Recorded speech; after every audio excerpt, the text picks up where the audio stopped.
Friend கூட சேர்ந்து ஃபாரினர்ஸோட Pongal celebrate பண்ணுறதுக்காக ஒரு வழியாக தோணி தொலைங்க அந்த பிளேஸ்க்கு போயிட்டோம். ஸோ அங்கே போயிட்டு நிறைய அட்ராசிட்டிஸ் பண்ணோம். அதுதான் இப்போ 2-3 பார்ட்டில் ஷார்ட்ஸில் வரும். ஸோ பார்த்து என்ஜாய் பண்ணுங்கள். அங்கே போனதும் கோலம் போடுற மாதிரி சீன் போடுறோம்ல, ஆக்சுவலாக கோலம் போடலைங்க, அவள் ஃப்ரெண்டு மட்டும் தான் போட்டால். ஜஸ்ட் போஸுக்கு தான் நான் போய் கொடுத்தேன்.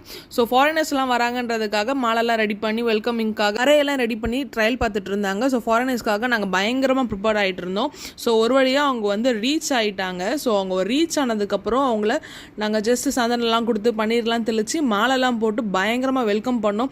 அது மட்டும் இல்லை, இவங்க தாரத்தப்பட்டை ரெடி பண்ணாங்கல்ல, அடிக்கிற அடிகள் தாரத்தப்பட்டைகள் கிழிந்து தொங்க வேண்டாமோ அப்படின்ற அளவுக்கு செம்ம அடிங்க. எந்த அளவுக்கு இருந்துச்சுன்றதை நீங்களே பாருங்கள்.